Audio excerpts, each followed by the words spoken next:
મલાખીના ગ્રંથમાંથી પાઠ 9મો અધ્યાય ઘડી 14 થી 17 સુધી। જૂના વસ્ત્ર ઉપર ગોરું ઠીંગણું નાચે।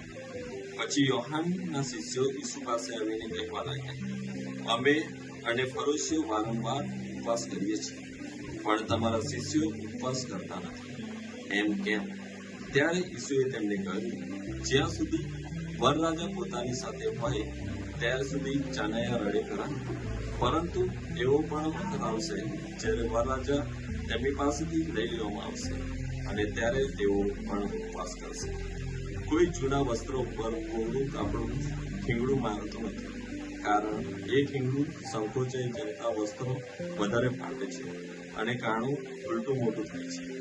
એ જ પ્રમાણે જૂના કુંભામાં લોકો નવો દ્રાક્ષરસ ભરતા નથી, ભરે તો કુંભું ફાટી જાય છે, આસવ ઢોળાઈ જાય છે અને કુંભનું નકામું થાય છે, પણ લોકો નવો દ્રાક્ષરસ નવા કુંભમાં જ ભરે છે, અને તે બંને સચવાય છે। આ પ્રભુ ઈસુની વાણી છે। વાલા ભક્તજનો, આ દ્રષ્ટાંત દ્વારા પ્રભુ ઈસુ આપણને એવું કહેવા માંગે છે કે આપણે જૂના વિચારો છોડવા જોઈએ, લોકોના જીવનમાં આપણે કંઈક પ્રેરણારૂપ થવું જોઈએ, કેમ કે જ્યાં સુધી આપણે જૂનું ભૂલી નહીં જઈએ ત્યાં સુધી આપણે નવું કંઈક ગ્રહણ નહીં કરી શકીએ।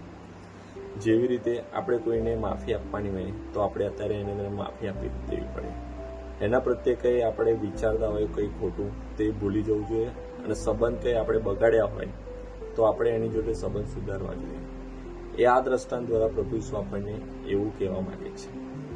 બીજું એવું કે છે, જ્યાં સુધી વરરાજા જાનૈયા જોડે હોય ત્યાં સુધી જાનૈયાને કંઈ ઉપવાસ કરવાની જરૂર નથી, કેમ કે પ્રભુ ઈસુ એવું કહે છે કે હું તમારા જીવનમાં જ્યાં સુધી હોઈશ ત્યાં સુધી તમારે મને શોધવાની જરૂર નથી, હું તમારી જોડે રહીશ અને તમને સાચવીશ।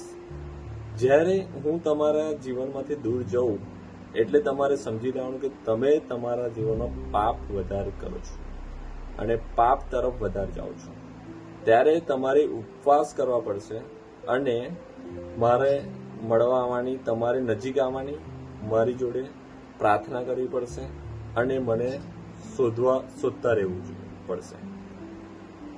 જય ઈસુ।